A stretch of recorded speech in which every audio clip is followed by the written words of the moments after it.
Good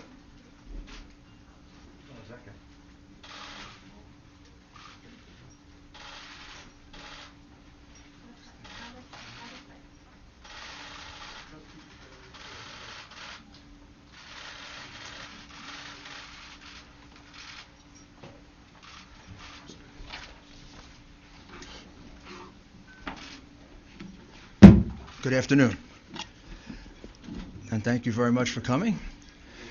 This is representative of our legal team. We're representing President Trump, and we're representing the Trump campaign. When I finish, Sidney Powell and then Jenna Ellis will follow me, and we will present in brief the evidence that we've collected over the last, I guess it is 2 weeks. Also, Joseph DeGenever, Victoria Tenzing are here with me. There are a lot more lawyers working on this, but we're the senior lawyers, and Boris Epstein. So, I guess the best way to describe this is when we began our representation of the president, we certainly were confronted with a very anomalous set of results. The president way ahead on election night, 700,000 or 800,000 in Pennsylvania. Somehow he lost Pennsylvania. We have statisticians willing to testify that that's almost statistically impossible to have happened in the period of time that it happened.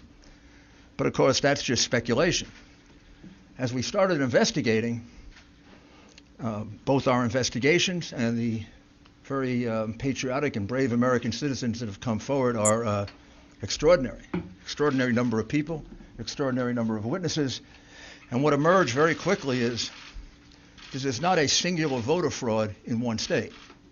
This pattern repeats itself in a number of states, almost exactly the same pattern, which to any experienced investigator, prosecutor, would suggest that there was a plan from a centralized place to execute these various acts of voter fraud, specifically focused on big cities, and specifically focused on, as you would imagine, big cities controlled by Democrats, and particularly focused on big cities that have a long history of corruption.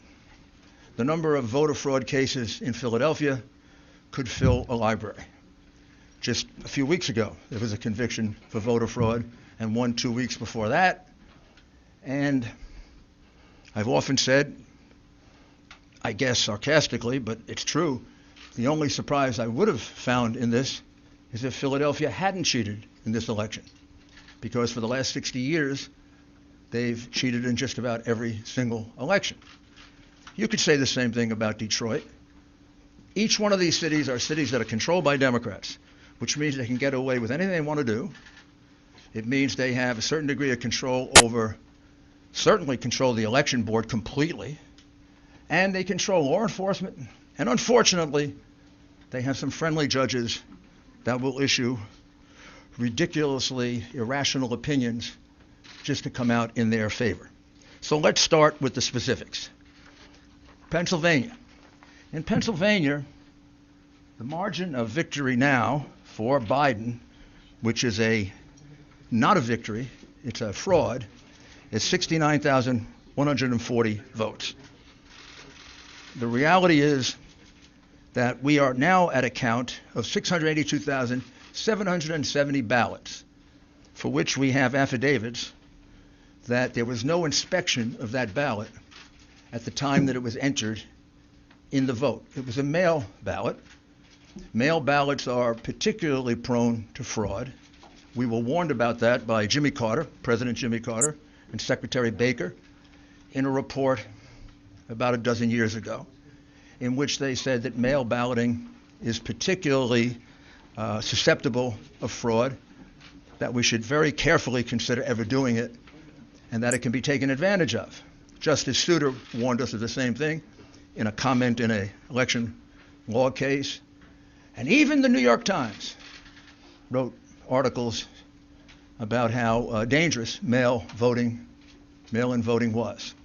And this is the first time we ever did it en masse, and I think we proved that all three are profits. It's not only susceptible to fraud, it is easily susceptible to fraud, particularly if you have a plan or scheme which sounds eerily similar to what Joe Biden told us a few days before the election, that he had the best voter fraud team in the world. Well, they were good. I don't know that they were that good because they made significant mistakes, like all crooks do, and we caught them. One of them was pushing out Republican inspectors.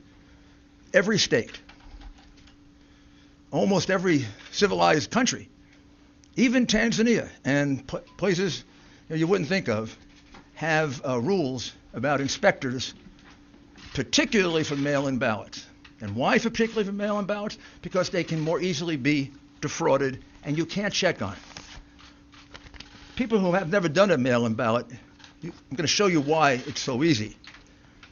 Well, you fill out an envelope like this. You put your, usually in New York it would be your assembly district and the precinct in which you're voting. You fill out your name and your address, and you sign it. You then use an inner envelope, and you put the ballot inside the inner envelope. You seal it all, and you send it in. When it's being counted, almost invariably in the United States, up until the mass cheating that went on in this election, a Republican and a Democrat inspector, as well as others, if there are other parties, is allowed to watch the unsealing of this ballot. Used to go on all over America when we conducted honest elections. Because the only time you can ever find out if it's a fraudulent ballot is when it is looked at. The minute you approve this, it's thrown away, gone for eternity. The only thing left is the vote. That could have been Mickey Mouse. That could have been a dead person. That could have been not filled out properly. That could have been the same person 30 times. That could have been, and all these things have happened, by the way. That could have been nothing filled out. We'd never know. So, for example, the recount being done in Georgia will tell us nothing, because these fraudulent ballots will just be counted again because they wouldn't supply the signatures to match the ballots. So it means nothing to have counted these ballots because, for example, in Pennsylvania, where we have probably our most precise evidence, 682,770 of these ballots were cast, put in, and they weren't inspected, which renders them ballots that are null and void, cannot be counted, have to be removed from the vote. Why? For several reasons, not the least of which is that was basically only one of two places in the state where it was done. So in the other parts of the state, there was a legitimate inspection of the ballots. So if you have two different standards in different parts of the state, one favoring one part of the state, the other disfavoring the other part of the state, that's a classic violation of the Equal Protection Clause of the United States Constitution. Bush v. Gore being the most recent case that teaches that. That's not the only fraud that went on in Pennsylvania. All of the other frauds carried out in the other states by the Democrat bosses happened there as well. For example, if you made a mistake in that ballot and you lived in Philadelphia or in Pittsburgh, you were allowed to fix the mistake. But if you lived in what would be considered more Republican or Trump parts of the state, you were given no such right. One of our plaintiffs, Mr. Henry, cast an absentee ballot, and he failed to put it in the secure envelope inside. He just put it in open, naked. That ballot was cast aside because it was invalid, because that breaks the privacy of the vote. In Pittsburgh and in Philadelphia, if they noticed that there wasn't an inner envelope, they'd contact the voter and allow him to vote again. or if he didn't fill it out completely, or if he made a mistake and didn't sign his full name, he was allowed to cure it. There is no such provision under the law of Pennsylvania. The Democrat Secretary of State made that up in order to maximize the votes in Philadelphia and Pittsburgh and to minimize the votes in the other parts of the state. Clearly illegal, clearly voter fraud, easily provable, hundreds of witnesses, maybe thousands. We have, to give you another example, we have 17,000 provisional ballots cast in Pittsburgh. Do you know what a provisional ballot is? Provisional ballot usually happens this way, and about 15 of the 17,000 happen this way. You walk in and you say, I'm here to vote today. Oh, Mr. Giuliani, you already voted. I did? I don't remember voting. Oh, yes, you cast an absentee ballot. No, I didn't. Yes, you did. No, I didn't. Yes, you did. So why does that happen 17,000 times in Pittsburgh? People walked in thinking actually 15,000 to be precise. Why did it happen 15,000 times that people in Pittsburgh walked in to vote and they had already voted according to the Democrat election machine? Did they forget? That many people with bad memories in Pittsburgh? Or is the following correct? That as witnesses will testify, they were instructed by the Democrat bosses when they had a ballot in which there was no one registered, just assign it to somebody. Just assign it to Rudy Giuliani. So when maybe Rudy Giuliani won't show up to vote. And if he does show up to vote, we'll give him a provisional ballot. That is what we call circumstantial evidence of the fraud. The direct evidence of the fraud are the people who will testify that, in fact, that's what happened to them, as well as the 50 to 60 witnesses we have for the way they were treated and not allowed to inspect the ballots. They weren't just not allowed to do it. They were pushed. A few cases they were assaulted. In all cases, they were put in a corral so far away, probably the closest they got is from here to the back of that room. We could do like did you all watch My Cousin Vinny? You know the movie? It's one of my favorite law movies because he comes from Brooklyn. And when the nice lady who said she saw, and then he says to her, how many fingers do I got up? And she says, 3. Well, she was too far away to see it was only 2. These people were further away than my cousin Vinny was from the witness. They couldn't see a thing. Now, I don't know. You're going to tell me that 60 people are lying? They didn't just tell me this. They swore under penalty of perjury, which is something no Democrat's ever done. You don't even ask Biden about this. You don't put him under penalty of perjury. He doesn't even get asked questions about it. He doesn't get asked questions about all the evidence of the crimes that he committed. These people are under penalty of perjury. Their names are on an affidavit. They swear that they weren't allowed to carry out their function as inspectors. And it's not just a technical thing. There's a reason they did it. Why would you not allow people to carry out the function they've been allowed to do for 50 years, 60 years? Why wouldn't you allow inspections of those ballots? Because you knew you were going to use those ballots to catch Biden up. And you had a big road ahead of you. You had to catch him up for 700,000 to 800,000 votes that he was behind. And the only way you were going to do it was with the mail-in ballots. You couldn't have a Democrat and Republican inspector around. They don't even have Democrats watching it because they'd be afraid that there'd be honest Democrats who would say, you're cheating. So that takes us to Michigan, where there was an honest Democrat who said they were cheating. And we'll show you her affidavit, because I know you keep reporting falsely that we have no evidence, that we have no specific acts of fraud.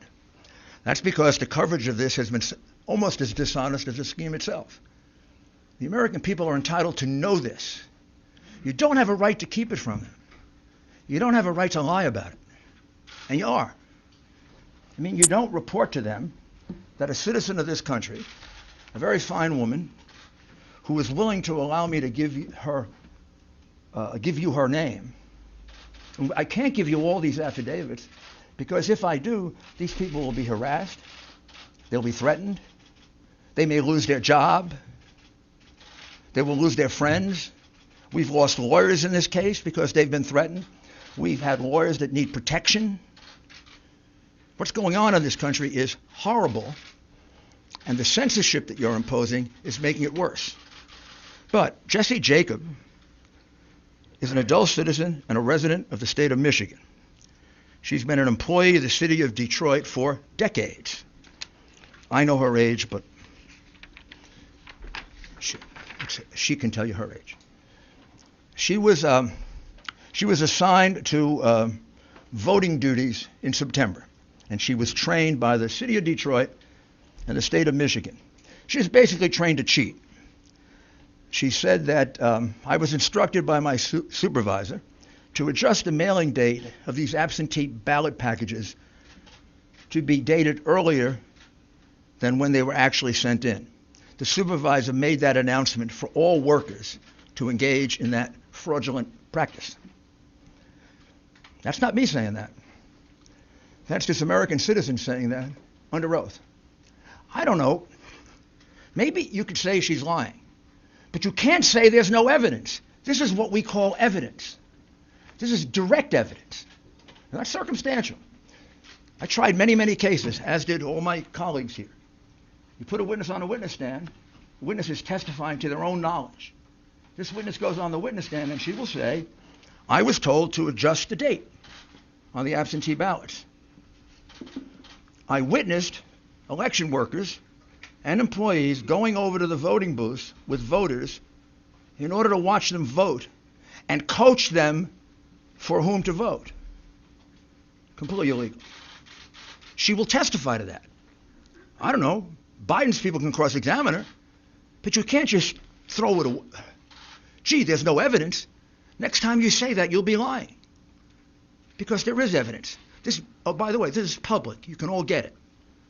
It's attached to the complaint in Costantino versus the city of Detroit.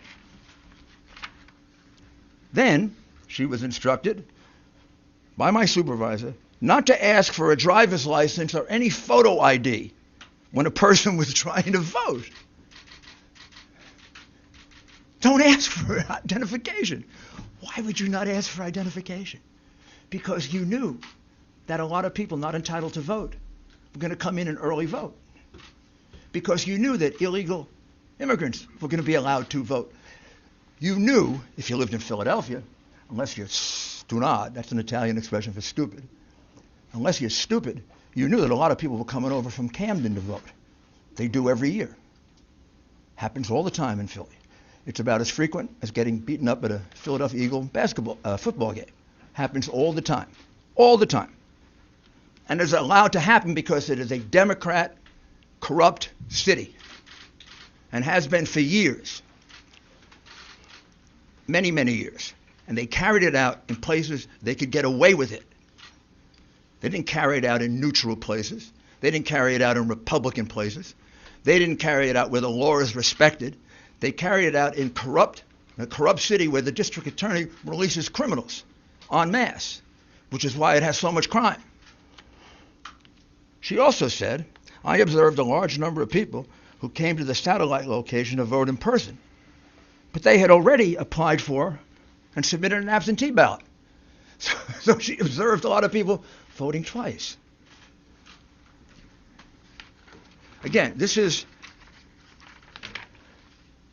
Jessie Jacob, not me. I was instructed not to invalidate any ballots and not to look for any deficiency in the ballots. Why would you do that? Because you're cheating.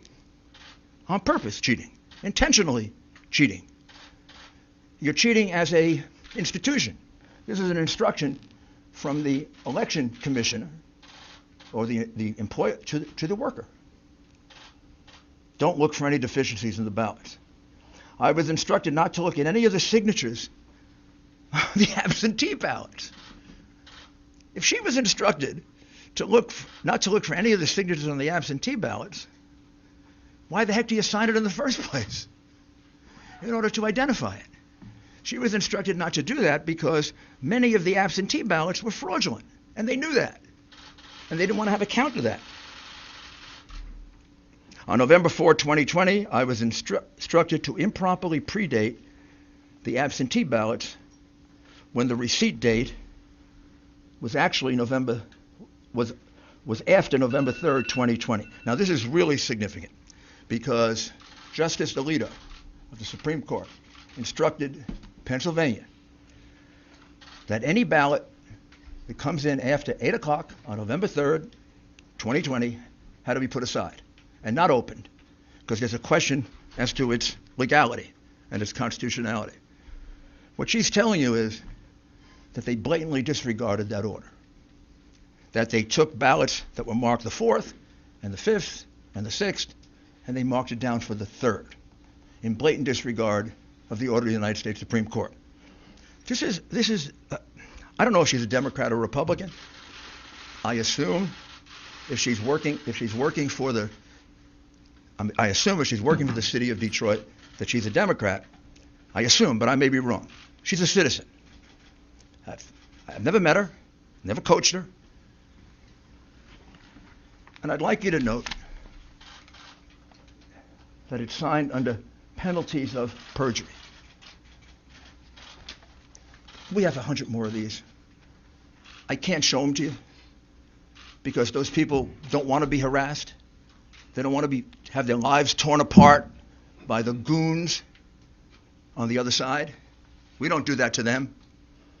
They've done that to a lot of our people. They've done it for 4 years.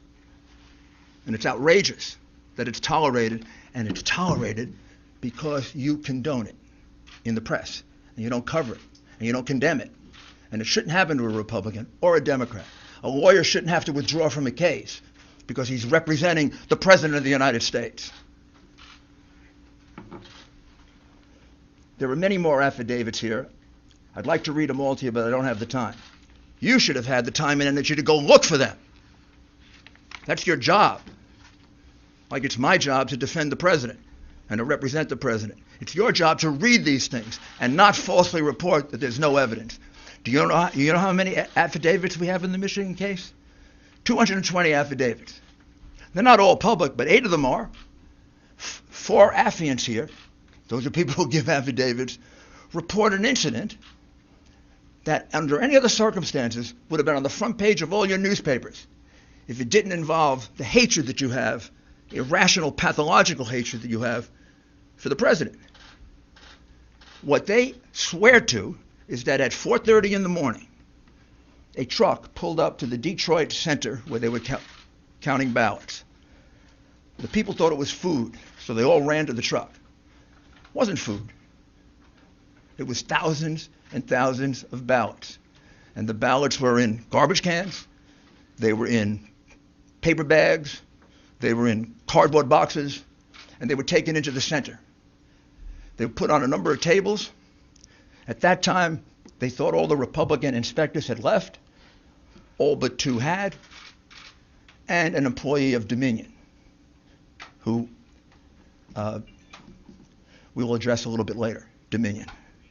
And here's what they jointly swear to, that every ballot that they could see, everything they could hear, these were ballots for Biden.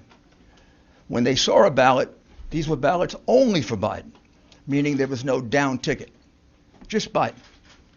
Many of them didn't have anything on the outer envelope because these ballots were produced very quickly, very swiftly, and they're estimated to be a minimum of 60,000, maximum of 100,000.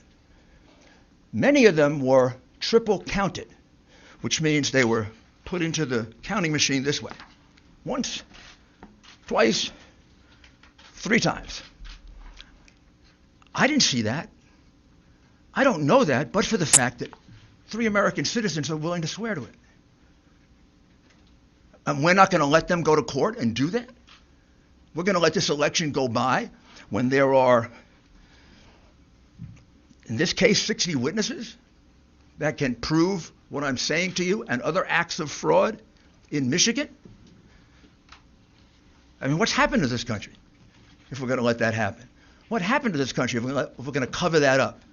We let Al Gore carry on an election dispute longer than this one has been going on for one state and for Chad's. This happened in Pennsylvania. It happened in Michigan. Michigan probably right now, if I count up the affidavits, just one case alone, Trump v. Benson, a case that we dismissed today because that case was attempting to get the Wayne County Board of Supervisors to decertify. Well, they did. They decertified. That case has 100 affidavits. And the 100 affidavits show essentially what I've talked to you about.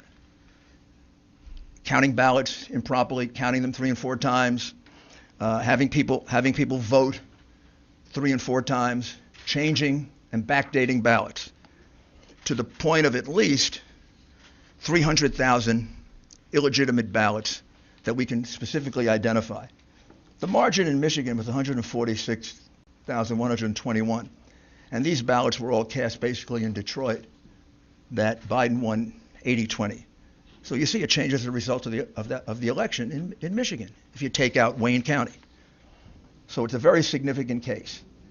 That is being raised in the case of Costantino versus the city of Detroit. Not by us, but by an individual plaintiff. We are helping and assisting in that case, however. And you can find all the affidavits that you want filed in that case. And you can find out they're not just allegations, they're allegations supported by sworn testimony, which is a lot better than Joe Biden has ever done on anything. He doesn't answer questions, much less give you sworn affidavits. Wisconsin had a very small margin, 20,544 last time I looked. In Wisconsin, without going into great detail, very similar plan. Republicans shut out in the city of Milwaukee and also in Madison. Republicans almost uniformly shut out from the absentee process, not allowed to inspect, not allowed to look at the ballots. We have in Milwaukee and in the state of Wisconsin a much stricter law. Wisconsin doesn't allow mail-in ballots. They didn't buy into the big mail-in ballot situation. Wisconsin, when you look at their constitution, almost seems to not like absentee ballots. They state it's not a right, a privilege. And they have very, very strict procedures. And the strict procedure says that you can't be given an absentee ballot. You have to personally apply for it. It's illegal, basically, to solicit a vote. And they have actually many reasons for it. That probably goes back to their progressive days. When I say progressive, I mean late 19th century, early 20th century progressive, when that really meant progressive, not retrogressive. So there are 60,000 ballots in Milwaukee County and 40,000 ballots in Madison that, as far as we can tell, and this is why we're auditing, because we have very good information that the numbers are going to come out about here, that don't have applications. Under the law of the state of Wisconsin, already decided, if there's no application for an absentee ballot, the absentee ballot is thrown away. This all happened in 2 places in Wisconsin. Didn't happen in northern Wisconsin. Didn't happen in Republican Wisconsin. Didn't happen in neutral Wisconsin, where there are an equal number of Republicans and Democrats. It happened in a place where the vote was 75, 80% for the Democrat. You take away any number of those, and that 20,000 lead disappears. In other words, if you count the lawful votes, Trump won Wisconsin by a good margin. Indeed, if you count the lawful votes in Pennsylvania, he won it by about 300,000 votes.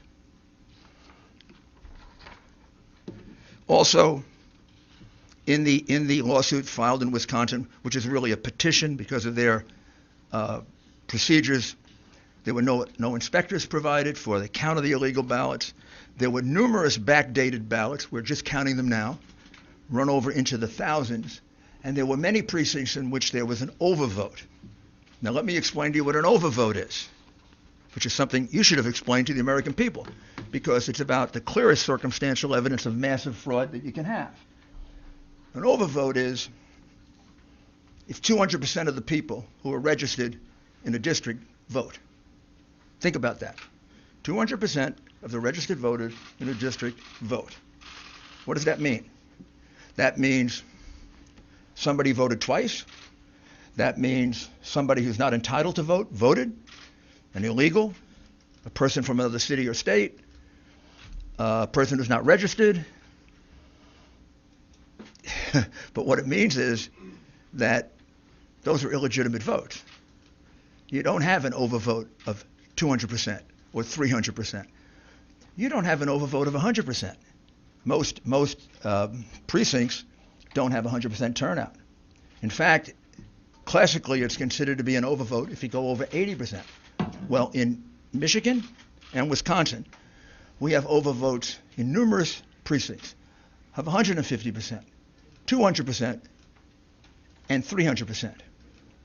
One of the reasons why the two Republicans did not certify in Wayne, Michigan, Wayne County, Michigan, is because the overvote was so high, monstrously high, in about 2/3 of the precincts in the city of Detroit, which means magically 2 and 3 times the number of registered voters turned out to vote. In fact, we have precincts in which 2 times the number of people who live there, including children, voted. That's absurd.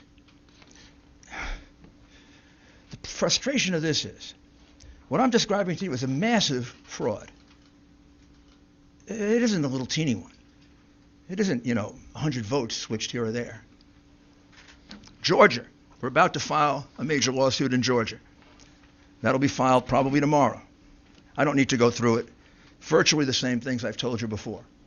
In the city of Atlanta, Republicans were not allowed to watch the absentee mail-in ballot process.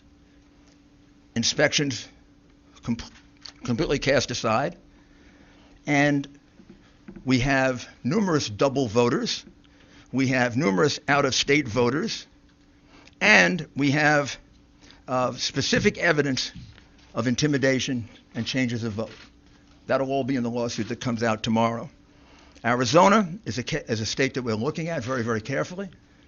I would say we're probably going to bring a lawsuit in Arizona. More than probably. I think we are going to bring a lawsuit in Arizona. We're still collecting that evidence. And the state that we're looking at that would surprise you is we have very, very significant amount of fraud allegations in the state of New Mexico, and we have a significant number of allegations in the state of Virginia. I don't know yet whether the number in Virginia will reach the number that can turn the election. In the states that we have indicated in red, Georgia, Pennsylvania, Michigan, Wisconsin, Nevada, and Arizona, we more than double the number of votes needed to overturn the election in terms of provable illegal ballots. All you got to do to find out if I'm misleading you at all is to look at the lawsuits. Look what's alleged, look at the affidavits. Maybe we can supply more affidavits. In order to do it, I have to get permission from the people. But in the materials I have here, there are at least 10 that come from citizens. We have 1,000 at least. And we're getting more every day. And there are other aspects of this fraud that at this point, I really can't reveal. This is really enough. It's enough to overturn any election. It's disgraceful what happened. And I'll conclude by asking you to just think about this for a minute. What happened on the morning of November 3rd when they were going to count this new kind of ballot, this mail-in ballot? Did every Democrat leader in Pennsylvania and in Michigan, and in Wisconsin, and in Georgia, and in Nevada, and in Arizona, they all wake up and all separately have the same idea? Do they all separately have the idea that we're going to put Republican inspectors in pens? We're not going to let them look at mail-in or absentee ballots? They all independently come up with that. Like, just by coincidence. They say, hey, we're going to put the Republicans in pens and corrals. We're going to do it in Pittsburgh. We're going to do it in Philadelphia.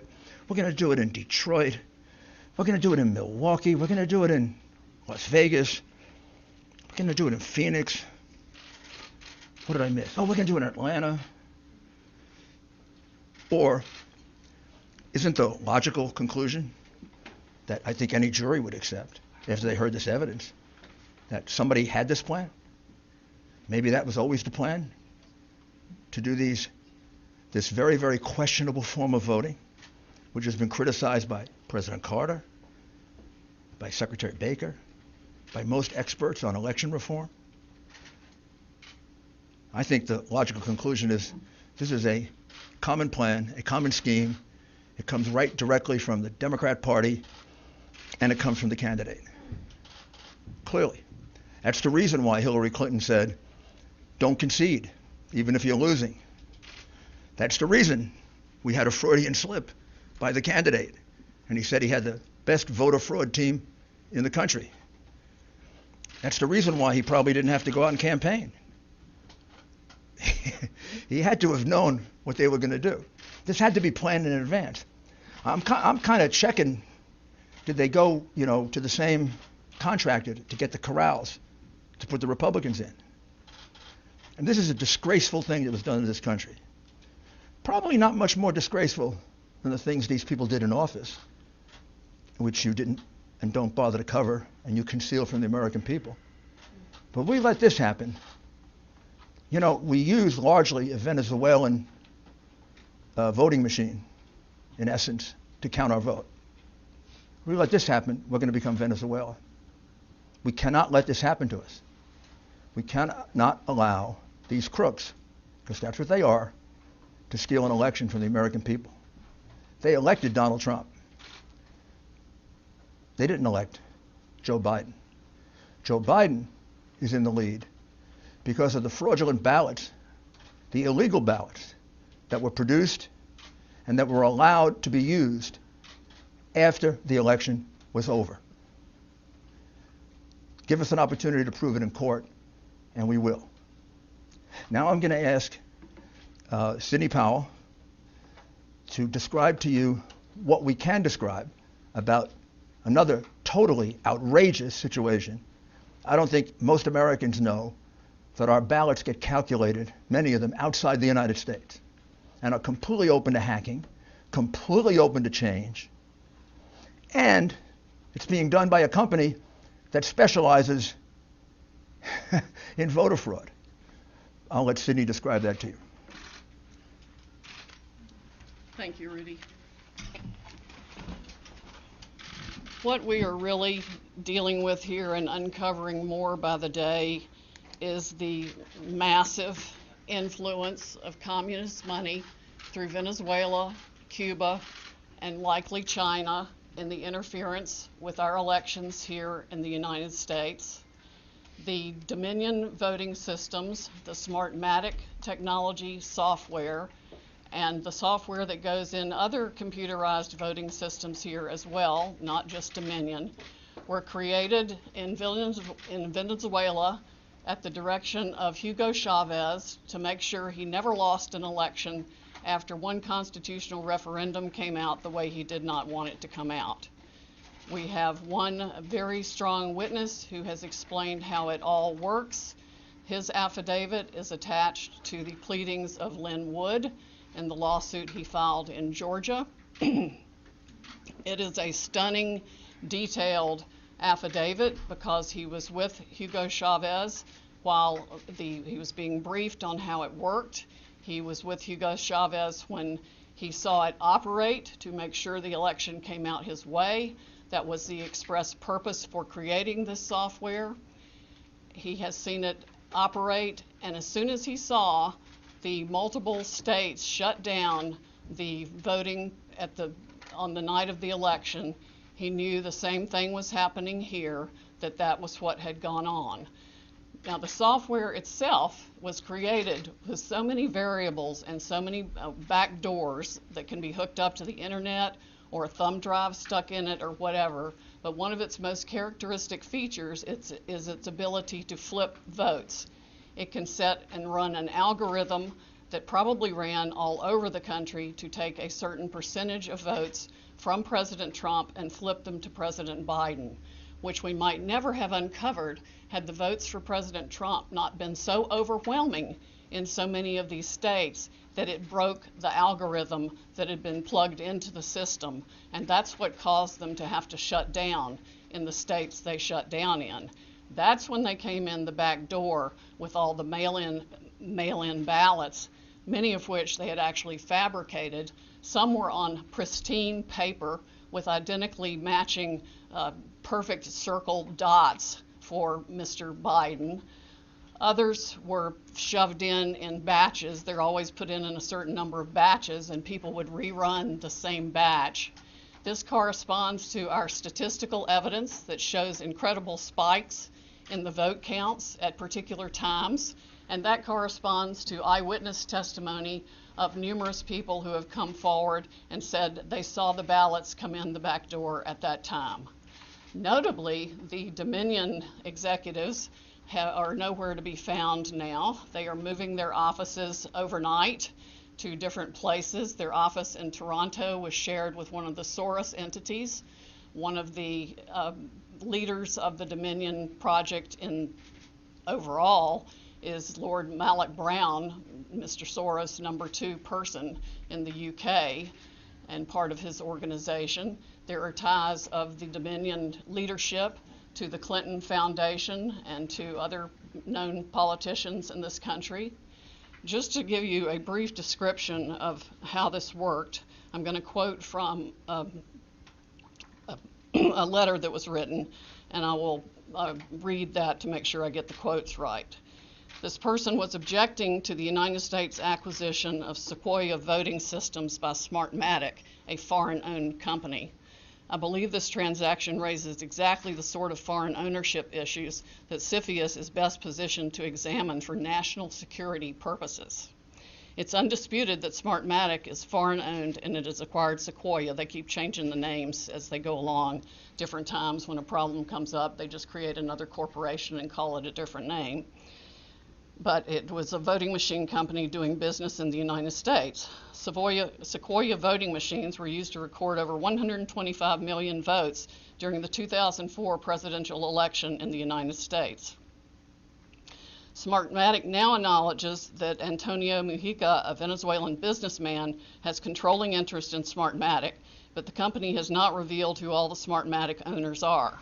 According to the press, Smartmatic's owners are hidden through a web of offshore private entities, and that is in fact true.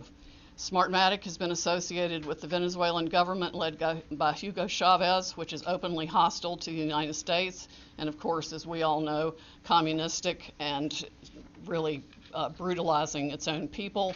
The system has been continued there by Mr. Maduro and ensured his election.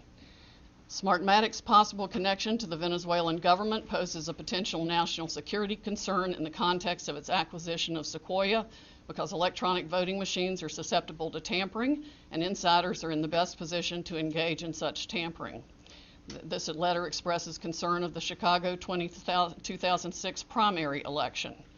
And it ends by saying the products and services that are of Venezuelan origin, and evaluate Smartmatic's ownership to determine who could have influence and control over these and other Sequoia products and services are important to the national security of the United States. This letter was written to Hank Paulson on October 6, 2006 by Congresswoman Carolyn B. Maloney. Senators Klobuchar and Warren have raised these concerns as recently as December 2019. Why our government has not taken them seriously is beyond my comprehension, unless they have, some of the three-letter agencies have used them themselves. in other parts of the world. We know that the technology was exported to affect an election in Argentina.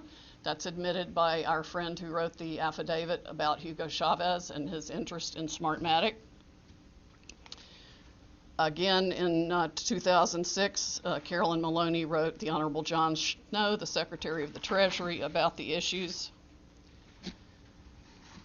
Speaking of Smartmatic's leadership, one of the Smartmatic patent holders, Eric Coomer, I believe his name is on the web as being recorded in a conversation with Antifa members, saying that he had the election rigged for Mr. Biden, nothing to worry about here, and they were going to F Trump. His social media is filled with hatred for the president and for the United States of America as a whole, as are the social media accounts of many other Smartmatic people. There has been widespread use of this. Dominion itself is utilized in 2,000 jurisdictions in 30 states. It has been uncertifiable in multiple states who realized all the problems that it had, including Texas. Experts have described it across the board, from a Princeton group of 3 professors to experts that we have talked to about its end user vulnerabilities. People can admittedly go in and change whatever they want. They can set the ratio of votes from one thing to another. They can say that a Biden vote counts as 1.25 and a Trump vote counts as 0.75. And those may be the numbers that were actually used here. It's not just the swing states that were affected. The algorithm was likely run across the country to affect the entire election. Like I said, we only discovered it this year because of the overwhelming number of votes for President Trump in the swing states that caused the machines to have to shut down for them to backfill for adding votes. We have evidence of different numbers of votes being injected into the system, the same identical, unique 6-digit number multiple times in at least 2 states that we've analyzed so far, and I'm talking about like 341,542 votes for Biden and 100,012 for Trump. There's no explanation, no logical explanation for the same numbers being injected 20 minutes apart into the machine. The software manual itself, you can download it from the internet, and I would encourage you all to read it because it specifically advertises some of these things as features of the system. Why it was ever allowed into this country is beyond my comprehension, and why nobody has dealt with it is absolutely appalling. The machines were easily accessible to hackers. There's video on the net that it will explain to you how a kid with a cell phone can hack one of these voting machines. There's been no oversight of Dominion or its software. Workers in each county were trained by Dominion, but there's no evidence of any monitoring otherwise. We have testimony of different workers admitting that they were trained how to dispose of Trump votes and add to Biden votes. The software has a feature pursuant to which you can drag and drop any number of batches of votes to the candidate of your choice or simply throw them away. So we have mathematical evidence in a number of states of massive quantities of Trump votes being trashed. Just simply put in the trash like you would on your computer with any file, and Biden votes being injected. That's addition to the flipping. I mean, it really happens in 2 ways. There's an algorithm that runs that automatically flips all the votes, and then each operator has the ability to go in, override settings. They can ignore a signature. They can ignore the top line of the ballot. They can go down ballot and select who they want to change the results for. The gentleman who founded Smartmatic, there's video of him on the internet explaining that yes, at least one occasion he admits they changed 1 million votes with no problem. Many of the jurisdictions that have had this problem might not have known of the issues, but many did. And I think a full-scale criminal investigation needs to be undertaken immediately by the Department of Justice and by every state's equivalent, Attorney General's office or state investigatory unit, because there is evidence of different benefits being provided to the people who spent $100 million of taxpayer money at the last minute for their state to get the Dominion voting systems put in time for this election in different ways. There's one person that a lawyer told me got, quote, election insurance, meaning that he would be able to make sure he was elected. I'm sure they explained that feature in detail to many people who expressed interest in putting this voting system in. Texas denied certification of the Dominion system in 2019, but there are no doubt issues with the software that Texas did use, unbeknownst to Texas, I would imagine, since they went to great trouble to examine the Dominion systems and reject them. But other software, the source code that does the alterations is embedded, we have been told, in the source code all across the country and all the voting machines. There's no doubt it has been used to alter elections in other countries. We know specifically that Venezuela exported it for that purpose to Argentina and other Latin American companies to make sure that the corrupt rulers who were willing to pay the highest price for being in office were allowed to rig their elections. This is stunning, heartbreaking, infuriating, and the most unpatriotic acts I can even imagine for people in this country to have participated in any way, shape, or form. And I want the American public to know right now that we will not be intimidated.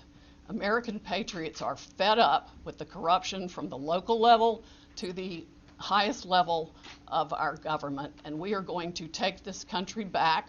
We are not going to be intimidated. We are not going to back down. We are going to clean this mess up now. President Trump won by a landslide. We are going to prove it, and we are going to reclaim the United States of America for the people who vote for freedom. How come you're not suing in the Wisconsin counties that use this? Why are you only doing a recount? And excuse me that we're not out to the questions at this point.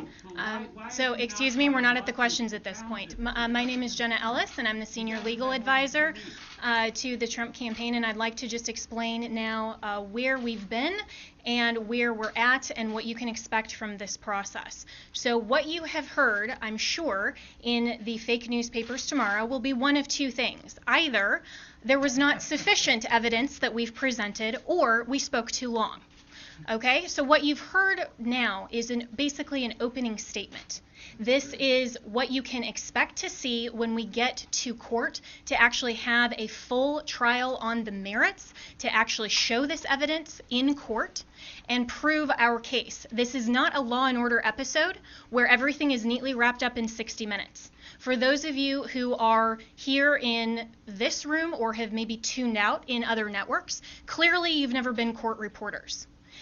Trials take time. Putting on evidence takes time. This is basically an opening statement so the American people can understand what the networks have been hiding and what they refuse to cover, because all of your fake news headlines are dancing around the merits of this case and are trying to delegitimize what we are doing here. Let me be very clear that our objective is to make sure to preserve and protect election integrity.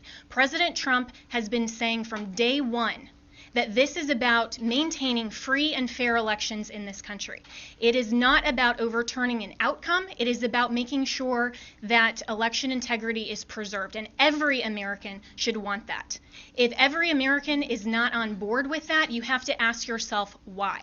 And if your fake news network is not covering this or allowing you to cover it fairly and accurately, you should ask yourself why. This is absolutely a legitimate legal basis. We have been asked to provide an entire case that generally would take years in civil litigation. I've been a prosecutor. I have tried cases with far simpler facts. One thing happened in a matter of minutes, and it still takes days. And we go through a jury process. This is the court of public opinion right now.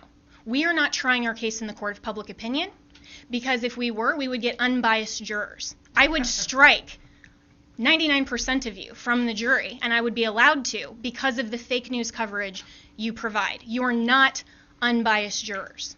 And until you step out of your role as a journalist and actually go into a courtroom and you are a judge on a bench that has sworn an oath to be unbiased in our separation of powers, then your opinion does not matter. The facts matter, the truth matters, and if you are fair reporters, you will cover that fairly and appropriately, and you will allow coverage of our media team here and our legal team. That is absolutely shocking that all you cover are around the margins, and I've seen all of you taking pictures right now, and I can anticipate what your headlines are going to be. If you are not willing to talk about the evidence that has been presented, then that is absolutely unacceptable for journalistic standards. This is an opening statement. This is something where we have told you what the evidence will show, and we have given you a brief description. That happens in a courtroom all the time, where that's not the fact-finding process, that is just an overview. That is what we have given you today because the American people deserve to know what we have uncovered in the last couple of weeks. Remember, this is such a short time frame, and this is an elite strike force team that is working on behalf of the president and the campaign to make sure that our Constitution is protected. We are a nation of rules, not a nation of rulers. There is not someone that just gets to pick who the next president is outside the will of the American people. And that is our task, because when we talk about voter fraud, it's actually election official fraud. That cannot stand. The Constitution requires that the state legislatures are the ones that make election law. It still has to go by the U.S. Constitution. But what has happened in this case is that state and local level officials, and all the way up, have changed the rules. That's what the Democrats do. If they don't like the rules, they change them. And they change them at the last minute, they manipulate them, they want to tear down our American system. Our founders were so brilliant that they anticipated this, that there would be corruption, there would be foreign influence, there would be attempts to manipulate the outcome of the election, especially with who they called our chief magistrate. I would encourage all of you to go home and actually read Alexander Hamilton's Federalist 68 and see what he described as an advocacy position to adopt and ratify the Electoral College and the process by which we select our president. We select our president through the Electoral College not because it disenfranchises voters, but because it is a security mechanism for exactly the type of corruption that we are uncovering.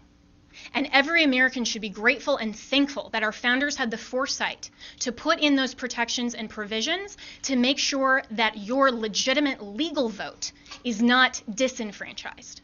That is what we are advocating for. We want to make sure to protect election integrity, and your president, President Trump, we are so proud that he is in this fight because he understands that when he swore his oath of office, he swore an oath to uphold and defend the United States Constitution. That is what he is doing. And that is what we are doing. We are confident that through this multiple pathway to victory, we will get to the actual outcome that the evidence shows. But this is not about overturning an election on our part. It's about making sure that we protect and preserve free and fair elections for all future American elections. If the United States caves to corruption, or this type of election integrity disaster, then no election will be secure from here on out. And we all need to be keenly aware of that. We are the representatives here that are standing in this gap and defending President Trump and defending you, the American people, at the end of the day. This is ultimately about the United States of America. And we want to make sure to protect and defend that. And as my colleagues have said, we will not back down. We won't be intimidated. President Trump will not be intimidated. You, the American people, should not be intimidated. You, the press, should cover this fairly and should know that this matters to election integrity and it matters to the future of our nation. So we have given you an overview, but recognize this is not a court of law. We will get there, and we have time. And we have constitutional provisions that will step in when we show the corruption and the irredeemably challenged and overturned votes that are absolutely corrupt in all of these counties. It is irredeemably compromised. We will show that But you have to give us that opportunity. This has been just our opening statement, and we have an opportunity to get there, and we have time, and we will do that. This is the United States of America, and we stand proudly for President Donald J. Trump. Thank you. One more point. The world is watching this. I have gotten multiple emails from people in other countries who watch the same pattern happen there. We have witnessed testimony that the same things were done in those countries as this was exported from Venezuela and by Maduro and by Mr. Chavez and by Cuba. And of course, we know China also has a substantial presence in Venezuela and substantial interest in making sure that President Trump does not continue in office. This is the consummate foreign interference in our election in the most criminal way you can possibly imagine. It must be shut down. We know, for example, that one of the Dominion's highest level employees or officers went to Detroit himself to man the Detroit Operations Center, where he could watch the votes coming in real time and decide what file folder in the system to put those votes into. That's why you see massive spikes after hours when people were told that all the votes were in and all the votes were counted. Many Dominion employees have already reached out to us to tell us the truth. They are Americans who want to ensure election integrity like we do. I would encourage every Dominion or Smartmatic employee who is fed up with the corruption in this country to come forward as soon as possible, because these are serious federal offenses that I am confident the Department of Justice will be in pursuit of in very short order if they are not already. All right. A few questions? Yeah, Mayor Giuliani, this sort of reminds of 30 years ago, they had federal judges doing consent decrees over elections. You had a federal judge overseeing the election. This is old Chicago days. Will you be asking that in Georgia, where you have the two Senate races, to have the U.S. District Court judges and federal authorities monitoring elections? I can't say what's going to be done about... In Montgomery County, we have sort of a Operation Grey I'm sorry, in what county? Montgomery County, Pennsylvania, and yes. Atlanta, there's sort of an Operation Grey Lord Mm-hmm. going on. I don't know if you were informed Yep. of that. I know about it. I really can't give you an opinion on that. I think, obviously, every election official should learn something from this and be very, very careful with the next election. I know this is a lot of information that we've given you,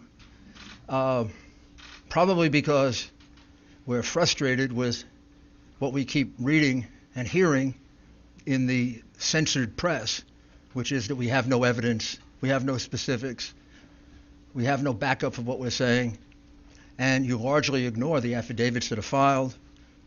Whether you agree or disagree with an affidavit, it's evidence. You can't say, you're just lying to the American people when you say there's no evidence.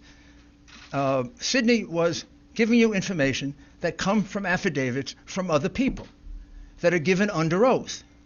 I was explaining things to you from affidavits that come from other people, American citizens, who swear under oath that they saw 100,000 ballots come in and that they were all for Joe Biden, and that I should point out, now that Sidney has spoken, that those happened just around the time that the Dominion or Smartmatic people called a halt to the election. And then you can also trace it with a very big spike in the vote count at exactly that time. Right up. So what we're telling you is supported by evidence. And we're going to have to present these because of the procedures that exist according to the different voting laws of the different states. For example, you asked us about Wisconsin. We have to first create a contest in Wisconsin before we can move to bringing a fulsome federal lawsuit. The contest, from everything I can see, is going to overturn the vote because it's going to show somewhere around 100,000 illegal ballots in two counties that Biden carried by 75, 80%, and you know how close Wisconsin is. And what I'm talking about is the absentee ballots for which there were no applications. And that's not just a small matter. The reason for the application and the reason to keep all these things together is precisely to avoid what the Democrats did in this election, which is to misuse the absentee ballot process and the mail-in ballot process in order to cheat. So they really cheated in two respects. They cheated with the machines. Instead of asking me, are we going to bring a lawsuit in Wisconsin, which we will if we have to, you should have asked me, and you should be more astounded by the fact that our votes are counted in Germany and in Spain by a company owned by affiliates of Chavez and Maduro. Did you ever believe that was true? Did any of you here believe that that was possible?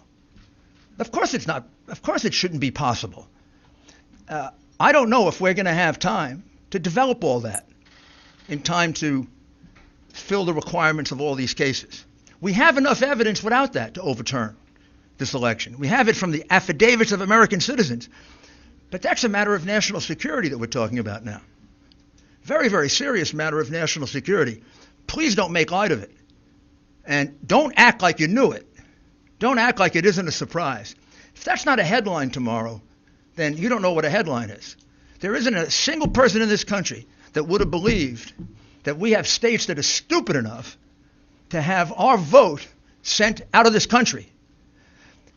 You couldn't possibly believe that the company counting our vote, with control over our vote, is owned by two Venezuelans who were allies of Chavez, are present allies of Maduro, with a company whose chairman is a close associate and business partner of George Soros, the biggest donor to the Democrat Party, the biggest donor to Antifa, and the biggest donor to Black Lives Matter. My goodness, what do we have to do to get you to give our people the truth?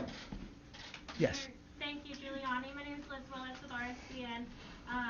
Some on this legal team have mentioned before that people close to the Trump campaign are pressuring them to drop the investigation into Dominion. Can you go further into detail and tell us specifically who those people are? Also, if it's possible, can you tell us if they work with some of our powerful defense groups in the United States, such as the CIA? The last part was, do they work with defense groups? With defense groups and the CIA. First, I'm in charge of this investigation with Sidney and the people that you see here. There's been no pressure to stop investigating Dominion. No one's in fact, there's pressuring y'all to stop. No, there's pressure to go as fast as we can. I mean, I think there was uniform shock when we first heard it. I think when I first heard it, I didn't believe it until Sidney showed me the documents. And in fact, I feel kind of stupid, and you all should, because all you had to do is go online and find out that Smartmatic is owned by Venezuelans close to Chavez. You can Google it. Well, unless they take it down. I preserved it, so you can find it. Not, and by the way, the Coomer character, who is close to Antifa, took off all of his social media. But we kept it. We've got it. The man is a vicious, vicious man. He wrote horrible things about the president. He is completely biased. He's completely warped. And he specifically says that they're going to fix this election. I don't know what you need to wake you up to do your job and inform the American people, whether you like it or not, of the things they need to know. This is real. It is not made up. There's nobody here that engages in fantasies. I've tried 100 cases. I prosecuted some of the most dangerous criminals in the world. I know crimes. I can smell them. You don't have to smell this one. I can prove it to you 18 different ways. I can prove to you that he won Pennsylvania by 300,000 votes. I can prove to you that he won Michigan by probably 50,000 votes. When I went to bed on election night, he was ahead in all those states, every single one of those states. How is it they all turned around? Every single one of them turned around? Or is it more consistent that there was a plan to turn them around? And since there are witnesses who say there was a plan to turn them around, and it's kind of begs credulity to say that it all happened in every single state. My goodness, this is how you win cases in a courtroom. Sir, is it your goal here to pressure officials and lawmakers in these battleground states to block or delay certification so the GOP can pick their own electors? Is that the end game here? Our goal here is to go around the iron curtain of censorship that, what publication are you with? CNN. It's to go around the outrageous iron curtain of censorship and get facts to the American people that if you were a fair and honest network, you'd have been reporting for the last 2 weeks. These are facts. These are things that actually happened. These people really wrote these affidavits. These affidavits are really part of the public record. You're concealing them, you're covering them up, and our role here is to do your job because you don't do it. Chanel? Mr. Mayor, thank you, and to Ms. Powell as well. Where is our FBI? And have they expressed any interest whatsoever in looking into allegations of voter fraud and election fraud that you have pointed out in these 6 states? Come on, you have to have a little humor. We have witnesses who have actually reported. Where things are to you, the FBI? And nothing's happened as a result of it. I don't know where the FBI has been for the last 3 years. I have no idea where the FBI has been for the last 4 years. Explain to me how the FBI concealed a memo in the hand of Brennan to Obama saying that Hillary basically made up the Russian collusion plot. They withheld that for 4 years and cost our country $40 million and 2 impeachment, one attempted, one actual, and then an acquittal proceeding. I don't know where they've been. I don't know where they were on the hard drive. They got it 10 months ago. There are clear crimes revealed on it. Didn't do anything with that. I don't know where they are now. Our country has had its ballots counted, calculated, and manipulated in a foreign country with a company controlled by friends of an enemy of the United States. What do we have to do to get the FBI to wake up? Maybe we need a new agency to protect us. I have no idea. If I may speak for just a minute, in terms of the level of corruption we are looking at here, we have no idea how many Republican or Democratic candidates in any state across the country paid to have the system rigged to work for them. These people didn't do this just to take control. They make one heck of a lot of money off of it. Think about the global interests behind your own news organizations. Think about the pressure being brought to bear from the social media companies to shut down free speech on any challenge to the election. This is a massive, well-funded, coordinated effort to deprive we the people of the United States of our most fundamental right under the Constitution to preserve this republic that we all cherish. It is of the greatest concern. It is the 1775 of our generation and beyond. Sidney, speaking Yes. of our votes being held and processed, tabulated overseas, there's reports that there was a piece of hardware, possibly a server, picked up in Germany. Is that true, and is it related to this? That is true. It is somehow related to this, but I do not know whether good guys got it or bad guys got So it. we don't know who picked it up. Why are Cindy, you, I have a why are you question not on- Cindy, requesting a this is, recount in Wisconsin where the can I counties ask that use Cindy? Dominion This is systems? I can only hear one person at the time. I'm going to take the one with the hands raised. I'm with Just the News. With Yes. Gonzalez Outlet. So question for you, Sydney. First, on the issue of the machines, do you plan to have, are you seeking a court order to either seize or subpoena or just to gain access to any of these machines in any of these contested districts? Have you begun that process? And when can we expect a timeline on that? And then for you, Mr. Mayor, you mentioned in Wisconsin and in Michigan these issues of overvoting. Where can we learn more about this? You're saying 150, 200%? Up to 350% in some Sure. places. Where would we get access to that data? And then to what extent were those people who showed up to vote in person? Because in Michigan, for example, they did allow same-day registration. Yes, well, the same-day registration causes problems with the vote signature and the registration itself. That's a whole different system that makes it impossible really to validate the signature. I mean, one person could sign the same name. I mean, I could sign John Smith, I could sign K. Smith, I could sign, on both things and run 50 ballots that way. And we've got some evidence of that being done as well. Rudy, do you want to speak to the other part of it? Sure. We have now 3 overvote analyses done. One for Pennsylvania, one for Michigan, and one for Wisconsin. We're in the process, Georgia. We're in the process of doing the others. I'll check to see if it's appropriate for us to make it public. Well, I imagine it is, but you could actually do it. Yeah. You could do it yourself. A lot of the analysis comes from the real-time data that came through to the news medias the night and following the election.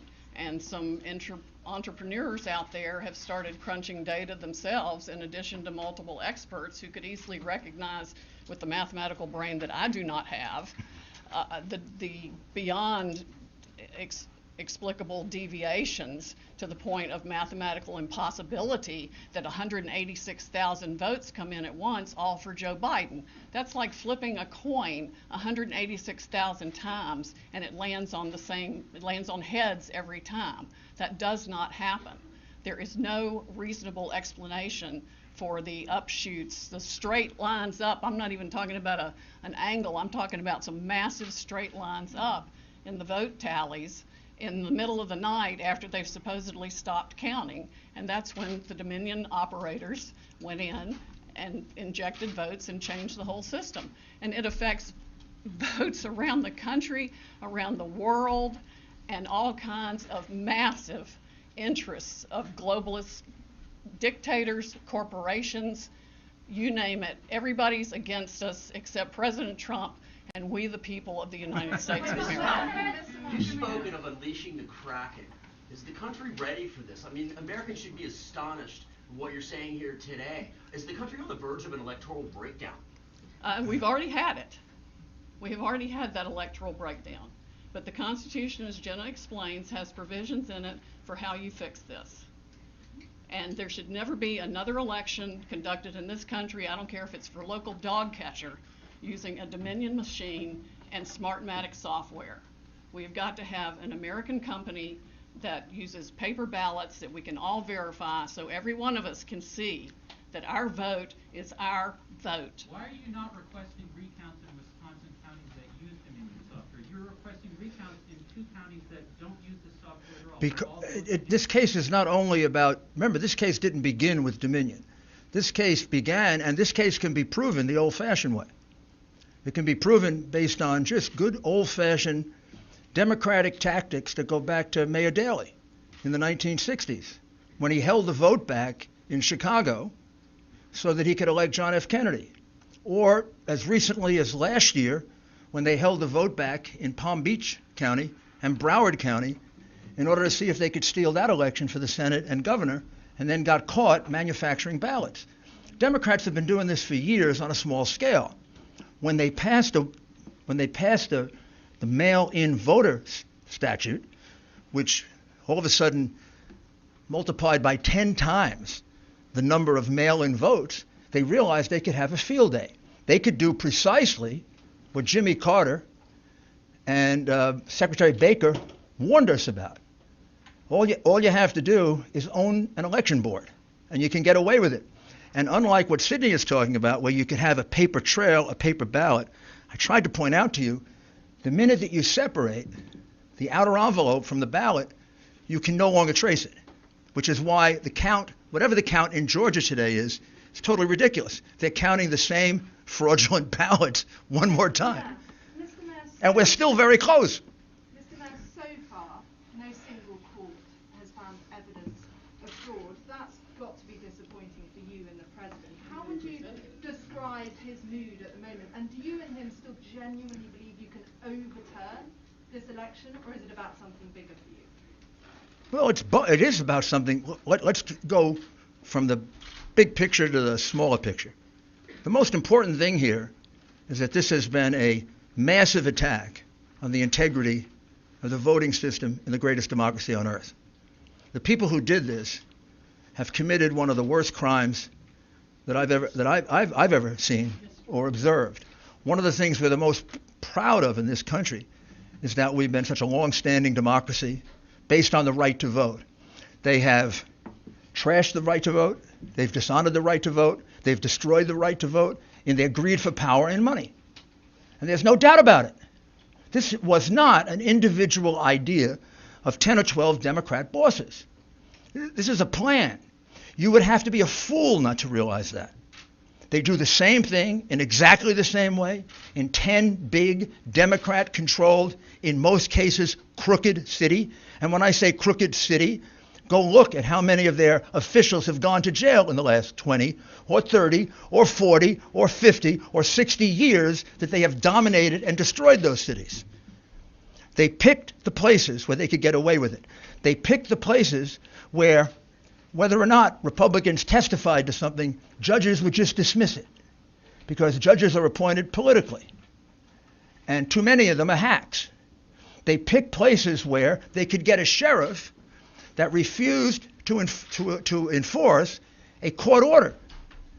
When we got a court order that we could be 10 feet closer, our representatives were told, if you try to do it, I'll arrest you. You're painting a portrait of a national conspiracy, suggesting that Joe Biden was actually part of that. Part one, it began as a national conspiracy. Clearly, that evidence emerged very, very quickly. The minute I saw that it was the same thing in 10 states, just using logic, I said this can't be an accident. And then what I was surprised about is the dimension of it. I mean, not inspecting almost 700,000 ballots is astounding. If you're suggesting that Joe Biden was part of that conspiracy, I just wonder what your evidence is. Honestly, I don't know what Joe Biden is aware of or not aware of. And I mean that as a lawyer, not trying to be cute. I've watched him, I've observed him. I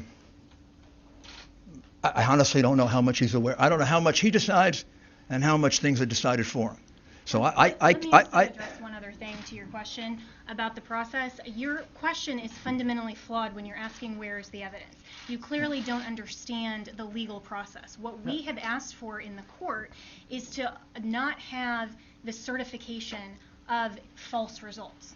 And so to say, hold on a minute, we have evidence that we will present to the court. We haven't had the opportunity yet to present that to the court. We're giving you an overview and a preview of what we've discovered, but no court yet we've had that opportunity. So when we have we have fraud allegations pending. So what we've asked for are temporary restraining orders or injunctions to not certify false results. We're very happy that Michigan, the reason we dismissed that lawsuit today is because the Michigan county in Wayne County, they're not going to certify that because 71% of counties have inconsistent data. No person in this room or in this country should want states to rush through and coronate a president with false results. We have to make sure that the results are accurate. That's what we will prove. Two more questions. The Secretary of State says that can't actually happen, that those votes can't be rescinded, and that the certification in Michigan currently stands. The Secretary of State where? In Michigan. Yeah, well, there are problems in Michigan. Follow the money. Follow the political party, man. I mean, you're actually seriously going to want me to take seriously the Secretary of State of Michigan? When the Secretary of State of Michigan never bothered to find out that the votes in her state were being counted in Germany by a Venezuelan company, and you want me to take her seriously or him seriously? I mean, I was in government. If I were the governor of that state, I'd fire everybody that was involved in this election. They didn't come and tell me that my state was going to be embarrassed, made a fool of, because I'm sending my votes of people in Michigan over to Germany to be counted by a company that is owned by people who are allies of Maduro and Chavez. By the way, Carolyn Maloney, who wrote that, is my congresswoman. A Democrat pointed that out. They didn't do the darndest bit of due diligence If you bought a $10 million company, you would have done more due diligence than that. Maybe they're incompetent, or maybe they didn't want to know. But you're not going to have me take seriously anything that comes from anyone involved in the election the way it was conducted in Michigan. But you guys are saying that those votes have been rescinded. They haven't. The Secretary of State there says that they can't be. The Secretary of State can say whatever she wants to say. Of course she's going to say that. She's a Democrat. She could also credit the affidavits of the two people and say that the board is tied and therefore the vote hasn't been certified. So because she's a Democrat, she's saying that. Do you think she has any credibility, having run the kind of election they ran in Michigan? You think anyone in that government has credibility after using a machine and fooling their citizens? There can't be a person in Michigan who thought their vote was being sent outside the United States so somebody could play with it. I mean, it's disgraceful what the government of Michigan did to its citizens. Absolutely disgraceful. Mr. Mayor? Last question. Mr. Mayor, you have alleged... Just to go back to the servers, are you going to be able to get your hands on the voting machines or the servers, and are you going to be able to see what, when, where, We're not, we are limited in what we can do. We're not the FBI. We're not the government. We don't have that kind of subpoena power. We don't have the power to just go subpoena anything we want. The government does. We would have to subpoena it in line with a case. Our first case, we're asking for that authority in Pennsylvania and in Michigan. But you have to get that authority from the court. We're private citizens. We're not the government. If I were the government, like I used to be, there'd probably be a lot of people arrested by now. Because there's plenty of probable cause. Plenty of probable cause. All right, thank you, everybody. No. We'll take... you alleged that Donald Trump has won by a landslide. We've seen that a lot of your lawsuits and in fact lawyers have been kind of dropping like flies. What do you say to those people who call this a Russiagate 2.0 just on the other side? Why didn't this, and also why didn't this happen? What fake network do you come from? I don't come from a fake network. In fact, I am completely independent, have no one above my head. Oh my goodness. Well, first of all, our cases haven't been dismissed. We only have... Over 20... Look at the plaintiffs who were involved in this. It's not our case, ma'am. Don't lie to people. I'm saying, what do you say to Ma'am, you are lying. I think that You're lying. You're lying. Well, continue to lie. I'm not going to... Way over their head. Ma'am, okay. Let me answer the question. The answer to the question is, we don't have a lot of lawsuits. We only have 3. Our lawsuits have not been dropped all over the place. Okay, well, you're a totally discourteous person. I'm going to finish my answer. So, I'm going to finish my answer. The fact is we have very, very few lawsuits. The lawsuits you're talking about have been brought by private individuals and groups. Most of them were dismissed for lack of standing, probably correctly, because they were brought before the election took place. The election is now over. The only lawsuit we have withdrawn is the one where we got the relief that we wanted, and that's the one in Michigan. We also have another lawsuit in Michigan that will accomplish the other objectives of what we want to do in Michigan. So it's silly to have 2 competing lawsuits. The only lawyer that left a case left because he was threatened. His family was threatened. His children were threatened. And so was the other lawyer. Yeah, that's true. We have a little difficulty getting lawyers because our lawyers get threatened with being killed because of the ridiculous way in which you cover this and the ridiculous way in which you cover. You haven't seen how I've covered this. Now, I'm not talking about you. I'm talking about everybody, but I get a pretty good sense from the way you handle yourself, how you cover it. All right, we're finished with you now. One last question. One last question from a... One last question. One last question. One last question from a reasonable civil person. Yeah, you are not. Yes. I'm not a reasonable person? No, she isn't. Okay, all right. Well, we'll find out. I'm from the Daily Caller, for the record. Oh, there we go. If the courts don't let you present these cases like Jenna just said, will you give the entire bulk of the evidence to the media to review? And if so, when? Or are you going to drag this thing out like the Hunter Biden hard drive again? We're not going to drag it out. I mean, it's ridiculous for you to say we're dragging it out. Al Gore had a lot more time than we've had, and we've had 2 weeks to investigate. So that's also completely unfair to say we're dragging it out. Also, if we're going to present things in court, if we present it to you, judges are not going to be very happy with us. And finally, I have to tell you, our witnesses don't want to be exposed to the tender mercies of a vicious press. I have great difficulty getting those witnesses that I did reveal to allow me to do it. They don't trust you. They don't like you. They think you put their lives in jeopardy with the spin that you put on what's going on here and with the unfairness in which you cover it. It's not easy to reveal the things that they tell me. So the answer is no. The answer is I can't do it because I can't put a witness's life in jeopardy or a person who thinks their life in jeopardy. This woman tells me we have lawyers dropping out of the case. We have lawyers dropping out of the case because they're being threatened with destruction of their careers, destruction of their livelihood, and in some cases, destruction of their lives. That comes about because of the hysterical way in which you have covered Donald Trump and his administration. But we're going to change all that. We're going to go to court. We're going to prove it in court. I would love to release all the information that I have. I would love to give it to you all. Except most of you wouldn't cover it. A few of you would. And then we'd have half the American people probably informed. The censorship that is going on in this country right now by big tech and by big media is almost as dangerous as the election fraud that we're revealing. Maybe just as dangerous. We're headed to a very bad place. And it is not inappropriate that a Venezuelan company counted our votes. Thank you. Thank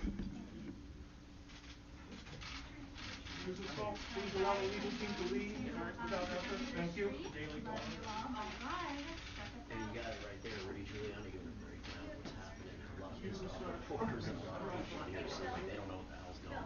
So stay tuned for more of it.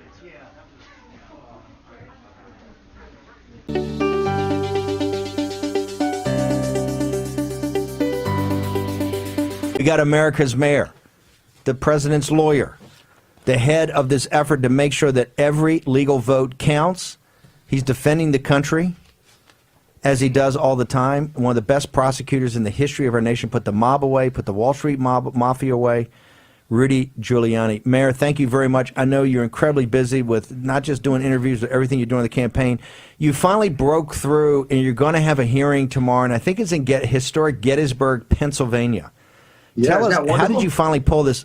It's fabulous. How did you pull it off? And you're the guy that's going to be you're going to be presenting. You're the key presenter with, I guess, some of your witnesses. We do know that Liz Preate Harvey or Havey is going to be also. She's from Montgomery County. She's going to be there with other, I think, officials in the Republican Party to walk through how some of these counties are so out of whack with history. But you're bringing the receipts. You're actually bringing, I think, affidavits and maybe some witnesses. Tell people, how did you finally pull this off, and what are you going to do tomorrow? Well, the courts have shut us out from having a hearing. When I say the courts, we've only gotten to that point with one court, and that was the court in Pennsylvania. All we were asking for was a hearing so that we could put on a sample of our 50 or so witnesses, maybe 20 of them, and then affidavits. And the judge cut us off, and we're on appeal, but it'll take us a week or two to resolve that. So I spoke to members of the legislature. It's their responsibility to conduct the presidential election, by the way. Article 2, Section 1 of the Constitution puts the electors, the selection of the electors, in the hands of the state legislature, not the governor, not the commissioner of elections. They're just functionaries. The decision maker by the Constitution of the United States are the state legislators. So we went to them and said, basically, we're getting robbed. Not only have they cheated us out of the election, they're cheating us out of a hearing. So we'll have our first hearing tomorrow. We'll produce a sample of the witnesses, maybe 8, 10 of the 50 that we have. But they'll cover the categories of fraud that happened in Pennsylvania. And Pennsylvania was a complete ripoff. I mean, there are well over 600,000 illegitimate ballots in Pennsylvania. And that happened. I mean, the president was ahead 800,000 votes when he went to sleep on Tuesday night, Wednesday morning. All of a sudden, the next morning, they make up 500, 600,000 votes. That's just crazy. And we have the witnesses who will say that no Republican ever got a chance to put their eyes on any of those mail-in ballots, ever. Even though there's a time-honored rule in every state that you get to inspect the ballot, both sides, so that there can't be cheating. We were shut out. Hundreds of inspectors were shut out. Never happened before. They were put in corrals like they were cattle. They were pushed around, pushed out. They didn't want Republicans getting anywhere near these ballots. And there's got to be only one reason for that, Steve, the obvious reason. The ballots were crooked. They were phony. And then we'll have witnesses that come on and say they showed up to vote on election day. And they were told, you voted already. And they said, no, we didn't vote already. Yes, you did. No, we didn't. Well, in fact, they had voted, but somebody else had voted for them. We've got 17,000 situations like that just in Pittsburgh. 17,000 like that. We'll have a list, of course, of the dead people that voted in Philadelphia. It wouldn't be an election in Philadelphia if a lot of dead people didn't vote. I think we got only half of them. The other half, could take a little. It's hard to find dead people. You can't go interview them. You have to go through the list and see. But in some cases in Philadelphia, it's easy because some of them have been dead 30 and 40 years. I mean, they cheat in Philadelphia like you can get away with it because it's a crooked city machine. Yeah. And the courts are crooked. Yep. Let me just jump in here. I just got to ask some things. So, are you saying that you don't think the judge and the federal judge did not schedule and basically try to blow you guys out of the water at the first gating event and didn't give you an evidentiary hearing because he did not want to? He did not want. They did not want to. That's a pretty harsh charge against a federal judge, isn't it? Well, it's the fact. I mean, very few cases get dismissed on a motion to dismiss. In doing it, he decided that he didn't agree with some of the allegations. Well, you don't make a decision like that on a motion to dismiss. On a motion to dismiss, not to get too technical, you have to assume that everything that I'm saying is true. And if it's true, there's no case. Well, if it is true that they secretly counted 682,770 votes, then I should at least get a hearing, right? You can't decide on paper that that's true or false, particularly when I tell you I have affidavits. So that's the point I'm trying to get. I'm trying to go through the logical. So, and you're saying, therefore, you get that 600,000 numbers, the 682, that you're saying is what you guys calculated that the observers were pushed away or not allowed to get and observe, that is of the 2.6 million mail-in ballots, that 682,000 of them were without observers being close enough to actually do checkings of naked ballots, the signatures, and all that. Correct. Is that the point you're making? Okay. Yes, and then we have external evidence that their method of cheating was to stuff the ballot box with those ballots. So of course they wanted to keep us away. I should also correct. Professor Turley goes on television all the time and says we want to cancel 6 or 7 million votes. I have no idea what he's talking about. We're talking about 600,000 votes. We don't want to cancel all the votes. We want to cancel the illegal votes. We'd like to cancel the votes of the dead people. I hope he's okay with that. We'd like to cancel the votes where there's an overvote. So you have some precincts in which, let's say, 4,000 people are registered, but 8,000 people voted.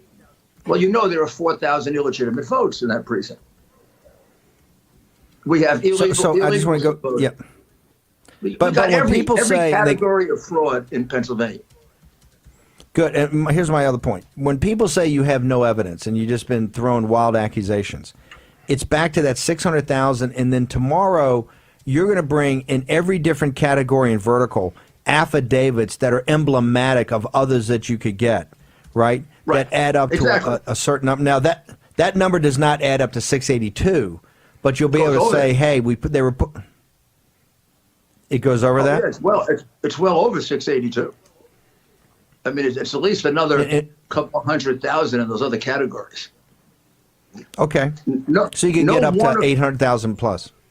Easily that we can count that needs to be deducted from the vote. And once again, We're not asking for 7 million votes to be canceled. That would be, I think people say that to make us sound like we're stupid. And then they say things like, we have no evidence, but they don't bother to read the complaint. We actually attach affidavits to some of the complaints, so they won't be able to say that. And affidavits are sworn statements.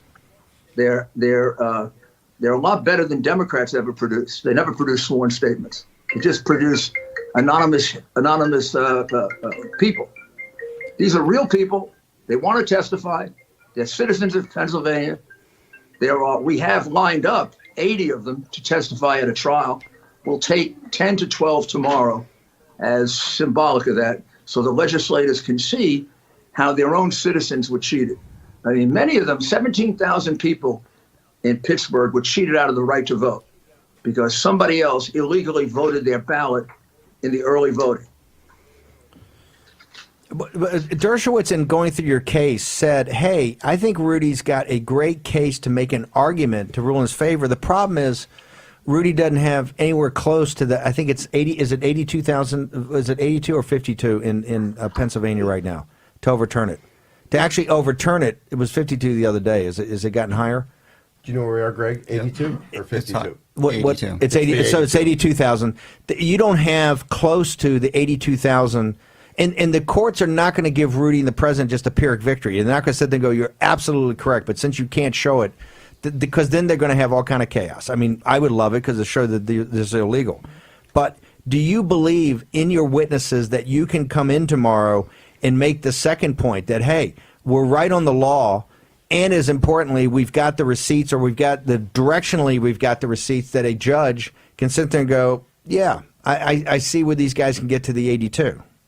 To actually turn it around, or to not be certified. I think and particularly in Pennsylvania, I think we're way over the 82,000 that we need. Just in the ballots that were secretly counted, which had to be inspected, we have 682,000. We have 30 or 40,000 people without citizenship who voted.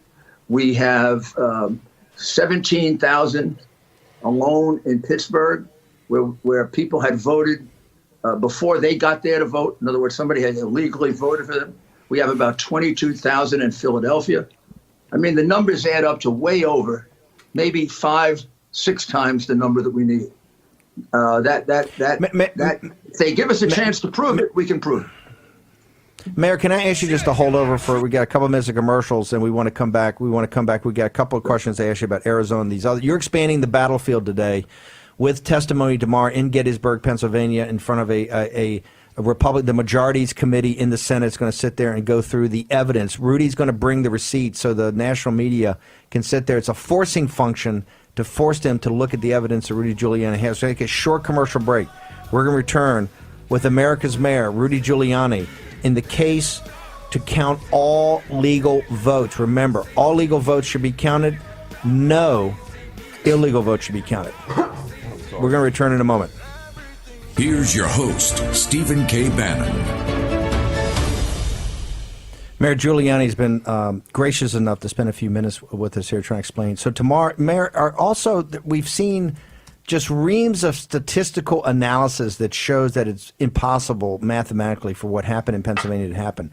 Are you also, besides witnesses and affidavits and evidence, are you going to have any statistical analysis to let the nation, because you're forcing guys to, you're going to force the media to cover this, so finally you can get presented that the the CNN and MSNBC are so data evidence based and science based when they come talk about CCP virus, but not here, they won't say anything. Are you going to tomorrow have someone present what the math is here?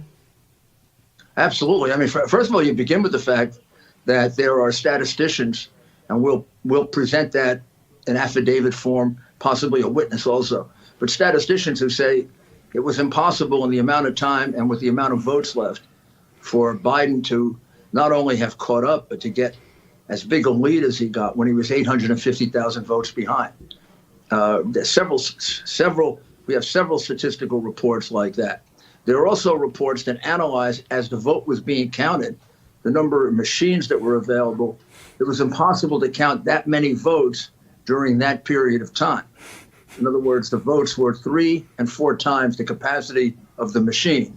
And that's during the period, like, for example, when they dumped 100,000 votes in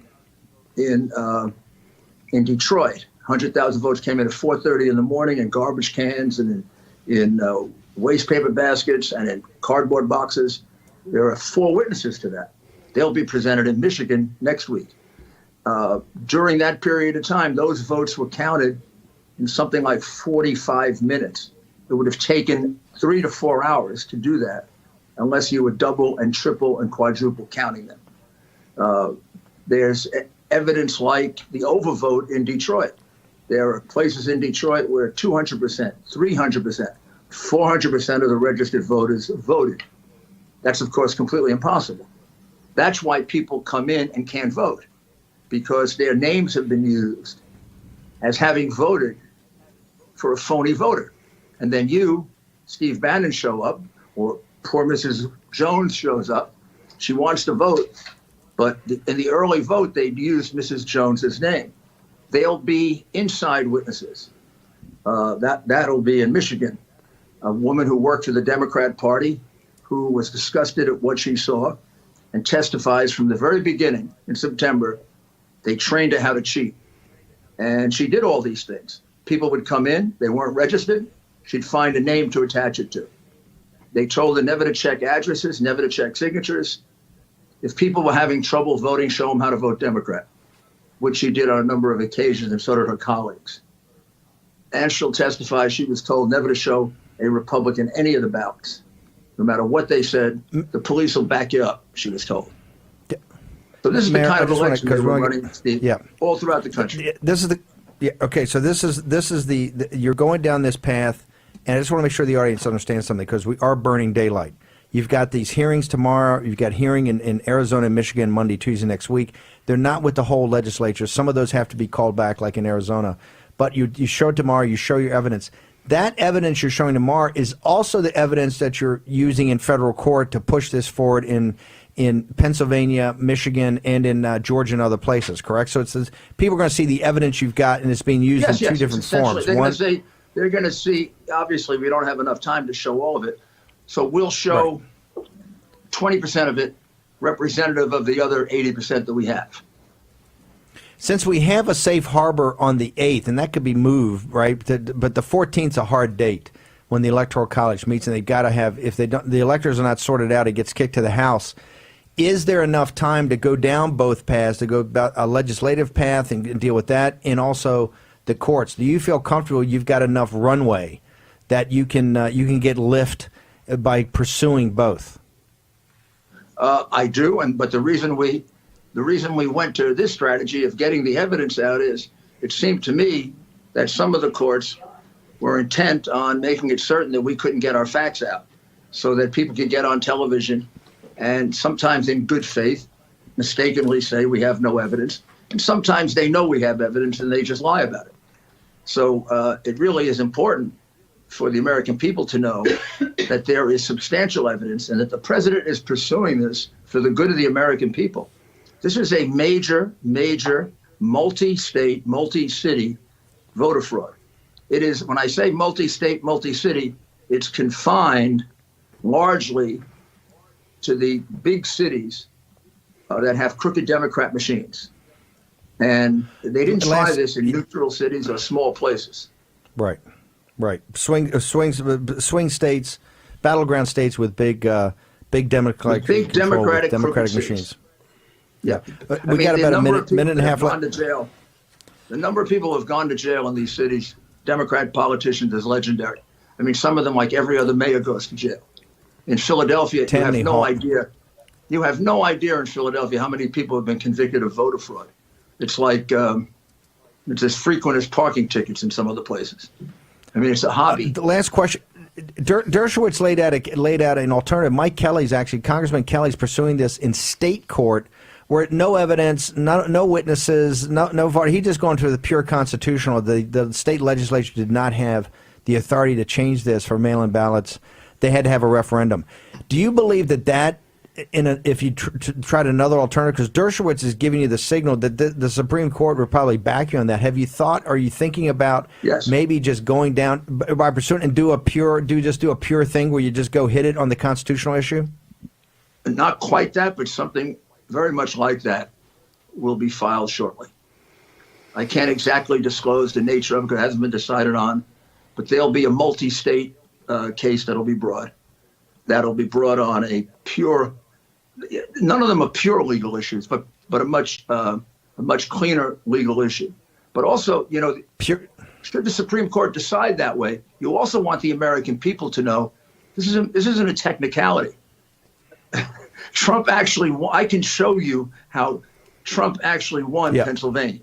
I can show you he won by about 300,000 votes. I can show you how he won Michigan by about 80,000 votes. My statisticians can do that by counting out the illegal ballots. And we want people to know that, because if that is the result, we want them to know that if you count honest ballots, he wins. Mayor Giuliani, thank you very much. You're doing God's work. We'll put up your Twitter and all your thing for your podcast. Absolutely amazing. America's Mayor.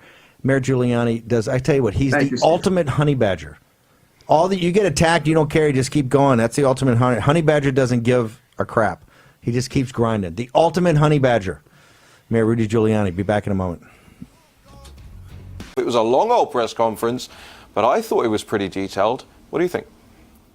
I thought it was excellent, Raheem. You and I have discussed the need for the Trump campaign in general to be out press conferencing more often. So I thought it was excellent to see all of the lead attorneys lined up there presenting, as Jenna Ellis said, the opening statement of this case.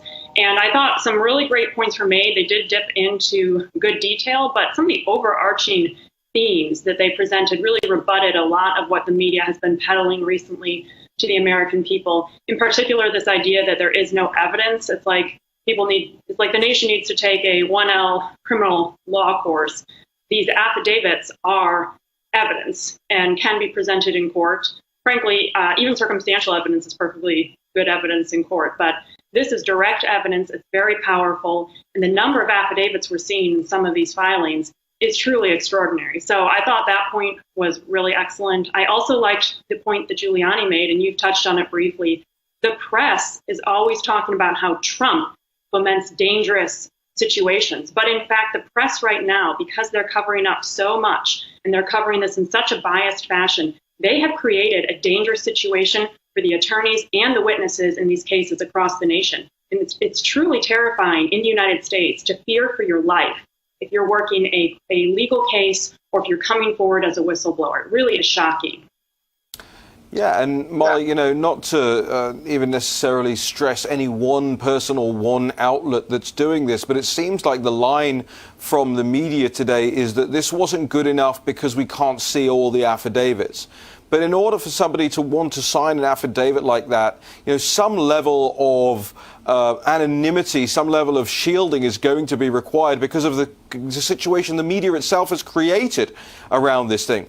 To portray anybody that goes against the narrative that there was no fraud in this election as a conspiracy theorist or a kook or a loon or somebody that is dangerous in and of themselves, they've done that. They've put that on those people, and now they're turning around and saying, look, they're not even brave enough to come out. Look at what happened to the people in Michigan who were brave enough to do something. Their children were threatened. Their children, not even just them, were threatened as a result of something that they did in their political lives because they had taken an oath to do that very thing. And this is what we're dealing with here. It boggles the mind, it baffles me, and it angers me, and it frustrates me deeply that we're in this situation and that there are conservative reporters, so-called conservative reporters, that continue to toe the line of the eggs in suits over at CNN. We'll be back with Molly McCann, Natalie Winters, Alexandra Priat joins us shortly as well.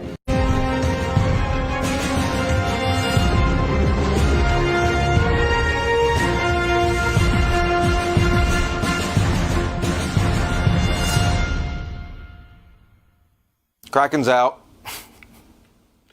You got to go back and watch that. If you haven't watched the whole news conference from this morning, make sure you go and watch it. It was very detailed, and you're going to want to understand this detail as this thing plays out. It is nowhere near being over. And by the way, even if it was over, and I want to bring Molly McCann of Counsel with Sidney Powell into this conversation before she takes us to Georgia, but even if it was over, Molly, even if Joe Biden was certified president-elect, we held our hands up and said, all right, you know, it's over, it's too late, we can't do anything about it. We would still want to be having these conversations about all of the affidavits, about all of the witnesses, about all of the Dominion, the Smartmatic stuff, about everything that we're seeing in terms of ballot harvesting, naked ballots, provisionals, curing. It's everything, right? We talked about the stuffing the tail thing. This is the stuffing the everything approach that the Democrats appear to have taken. And we would continue that conversation on anyway. Am I wrong? Would we drop this? Would I suddenly be reporting about, you know, what's going on in Hollywood or something?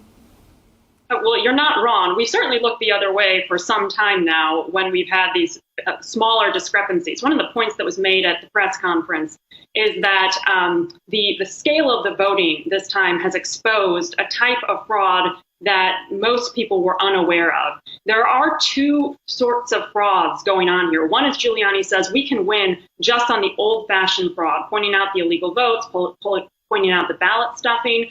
But what we're seeing now here and what we're uncovering is something far broader, far more systemic, and it's this electronic fraud using Dominion, and that is truly shocking. It shakes the foundations of our republic. And whether Joe Biden was president now, whether he prevails and we are not able to move fast enough, the country must investigate this and we must fix this because it truly has shown that underneath everything, we have become a banana republic. All right, so take us to Georgia with you, Molly. Well, I know we wanted to go back around to Georgia now. So what are you seeing in Georgia? Well, I wanted to zip back to Lynn Wood's filings in the last 2 days. Sometimes you can blow past the affidavits, but this morning I read through I think there were at least 20 affidavits attached to one of his filings, and they might seem a little bit repetitive, but there are people coming from all different directions, some of them describing the same scenarios, and ultimately it really is a drawing together of just significant evidence of misconduct in Georgia. But I also want to draw your readers' attention or your viewers' attention to two specific affidavits. One is the affidavit that Sidney has discussed from the South American. It's a redacted affidavit, and it describes how the system, the Dominion system, has been used in South America. And it's 4 or 5 pages long, and it's something that everyone should read. And then the second one is from an American company that has examined these different election management softwares. And they explain the story of why Texas rejected Dominion. And they explain also this move, I don't want to sound like a Luddite, but this move over the past 30 years from low tech to high tech, where our elections are with just a few centralized companies.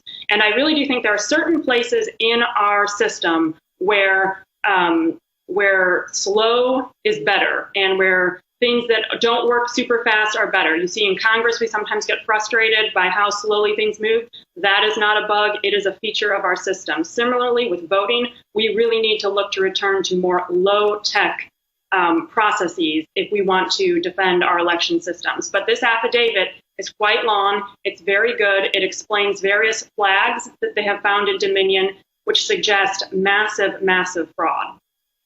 To the point where I think there were reports of, being able to plug USB sticks into certain machines and get access to the back end of it, being told that, a teenage hacker could get into some of these systems. We've seen all of this before. We've been told for so very long that things were just insurmountably technologically proficient, that they would work from day one. I mean, how much did the US government, you'll remind me, because I was living back in London at the time and only hearing these stories sort of second or third hand through the British press, but how much did the US government spend on that Obamacare website, which was supposed to be a completely foolproof operation, I believe crashed on day one, cost something like $2 billion to make. And the other thing that occurred to me, Molly, is we were told under the election run under Obama and Biden that was a profoundly hackable election. All these foreign actors and Russia and everyone else was trying to get their say in on the election and hacking through your Facebook, and Cambridge Analytica was sticking things in your brain through your computer. But the election that was run under Trump, no, nothing could have happened. It's foolproof. It's airtight. Everything's good now. Don't look at any of this evidence. There is more. All right, look, I was about to start screaming again. I got to keep my blood pressure down. Molly, tell me, is there or is there not more evidence for a mass voter fraud scheme than there was evidence for a Russian interference in the last election? It's not even close. It's not even close, because, as we know, there certainly was no Russian collusion, and the interference that the Russians created in the last election is, in my opinion, negligible. But the evidence here is stunning. I think you saw Sidney Powell get almost emotional when discussing how unpatriotic so many of these people are. And to your point about the tweet from Haberman, she's so surprised that they might be calling out Republicans. These attorneys are patriotic Americans ready to go after anyone, no matter your party, who has corrupted our system and jeopardized our liberty. And you better believe that when Sidney Powell says it. I mean, do you think these people are lying? Is Maggie Haberman just kind of lying about the context of all of this? Does she not understand that I get up here and I attack right-wing people every day as much as I attack left-wing people? You know, my quest for the truth is not partisan. It doesn't know any bounds. And believe me, it's why I don't get invited to the DC cocktail parties anymore. I think that, I don't want to paint too broad a brush, because several of the affidavits I read this morning in Lynn Wood's filing are from registered Democrats. So there are patriotic Democrats who have stepped forward. But too often we're seeing from the radical left, all they care about is their end game, and they will knock down anything in their way, overlook any evidence. They have this almost moral sense of righteousness that it doesn't matter as long as they win. And that's a very, very dangerous attitude in a self-governing society. Molly, just remind our audience where they can find more of your updates, please. I'm at mollymccann.com and Moll McCann on Twitter. All right, and we hope to have you back very soon. Molly McCann of Counsel with Sidney Powell, giving us the daily update on the mass fraud that's taken place all across the United States. And I am not telling you that because I think it to be true. I'm from a country where we've seen what voter fraud looks like. I know it, and I know this to be true.